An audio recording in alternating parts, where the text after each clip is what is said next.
سلامونه ستړي مشي وخت مو په خیر. تاسو ته له وزیر نیوز څلېرویشت څخه د نن ورځې د مهمو خبرونو ټولګې ته ښه راغلاست وایو. نن یکشنبه د 1404 هجري لمریز کال د سنبلې 22مه چې د 2025 زیږدیز کال د سپټمبر له 14 سره برابره ده. عزیر صافی یم او تاسو ته له وزیر نیوز څلېرویشت څخه د نړۍ مهم خبرونه وړاندې کوم، خو په سر کې د مهمو خبرونو سرټکي. پر غزې د اسرایلي نیواګرو خونړي بریدونه، لسګونه وژل شوي او زرګونه بېکوره شوي دي.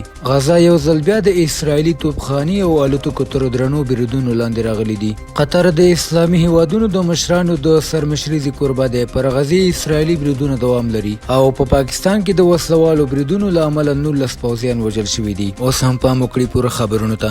پر غزې د اسرایلي نیواګرو خونړي بریدونه، لسګونه وژل شوي او زرګونه بېکوره شوي دي.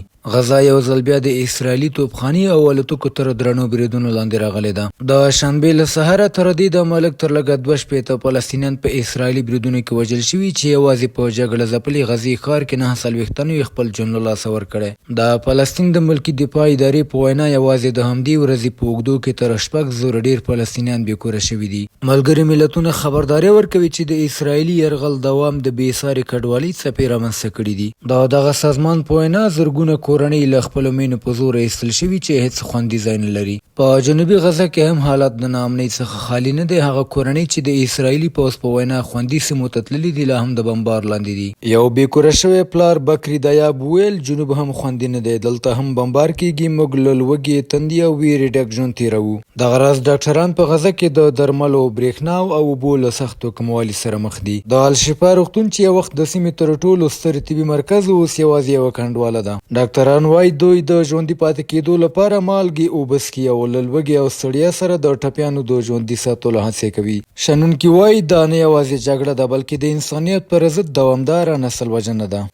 قطر د اسلامي هیوادونو د مشرانو د سرمشرۍ کوربه دی. په غزه کې د اسرایلي بریدونو دوام. د غزې ښار اوسیدونکي د اسرایلي ځواکونو د تازه توغندیز بریدونو، ډزو او د جنګي کښتیو له لوري د مرګونو بریدونو راپورونه ورکوي. دغه بریدونو په ترڅ کې ګڼې ودانۍ نړېدلي او د ښار پراخه سیمې له منځه تللي دي. په همدې مهال قطر د یکشنبې او دوشنبې په ورځو د عربي او اسلامي هیوادونو د مشرانو د سرمشرۍ کوربه دی. د غونډې موخه د اسرایل لخوا د دوحې پر وړاندې د وروستي بزدلانه برید څېړل او د ګډ دریځ جوړول بلل شوي دي. د امریکا د بهرنیو چارو وزیر څرګنده کړې چې واشنګټن د اسرایل د هغو هوایي بریدونو هرکلی نه کوي چې په قطر کې د حماس پر دفتر ترسره شوي، خو دا به د امریکا او اسرایل پر متحدانه اړیکو اغیز ونه کړي. د بشري مرستو ادارې وایي د 2023 کال د اکتوبر له 9 نیټې راهیسې د اسرایل پر لپسې بریدونو په غزې کې لږ تر لږه 4,803 کسان وژلي او شاوخوا 1,4,244 تنه ټپیان شوي دي چې لا هم زرګونه کسان د ویجاړه شوي ودانیو لاندې بند پاتې دي.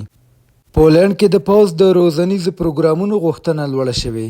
په پولینډ کې د روسیې د ګواښونو او د اوکراین جګړې د اغیزو له امله زرګونه وګړي د پوځ د روزنیزو پروګرامونو پر لور ورماتېږي.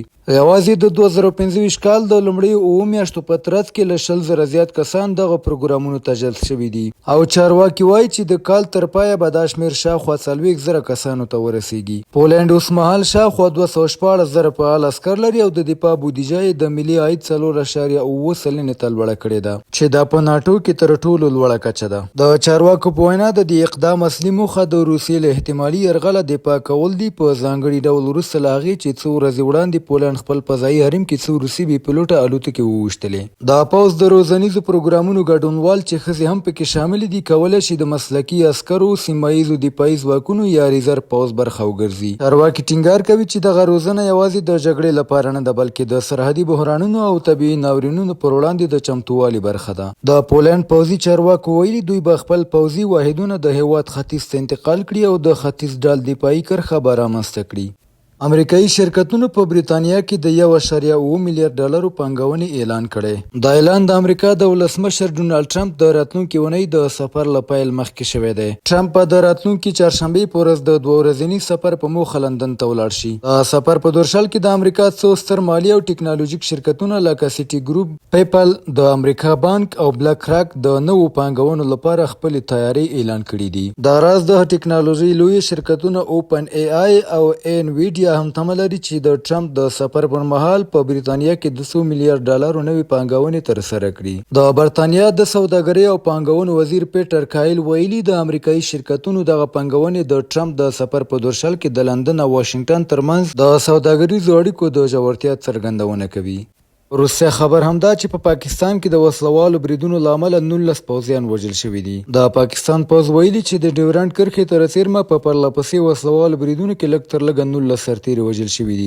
دا بریدونه د شنبې په ورځ په جنوبي وزیرستان او کوز دیر کې شوي دي. د پوځ په وینا لومړی برید د جنوبي وزیرستان د بدر په سیمه کې هغه مهال ترسره شو چې وسلوالو د پوځ پر کاروان ډزې وکړې. په نښته کې 12 سرتیري او 14 وسلوال وژل شوي او 4 تنه نور ټپیان دي. د دې برید پړاو د پاکستاني طالبانو تحریک منلې ده. پوځ بیا په یوه جلا اعلامیه کې ویلي چې په کوز دیر کې هم د امنیتي ځواکونو او وسلوالو ترمنځ جګړه شوې چې پکې 9 سرتیري او 10 وسلوال وژل شوي دي. پاکستان په ځلونو ادعا کړې چې د ټي ټي پي مرکزونه په افغانستان کې دي، خو د افغانستان اسلامي امارت دغه ادعاوې ردوي او وایي اسلام آباد باید د خپلو ستونزو او ناکامۍ مسؤلیت خپله ومني. بهرني خبرونه همدومره او د کورنۍ او سپورتي خبرونو لپاره زموږ پاڼې وڅارئ. په خواله رسنیو فیسبوک، انسټاګرام، ایکس، یوټیوب او ټیک ټاک زموږ خبرونې خوښې او موږ تعقیب کړئ. ادرس یې زیر نیوز 40 تر سبانۍ خبرونې د الله په امان.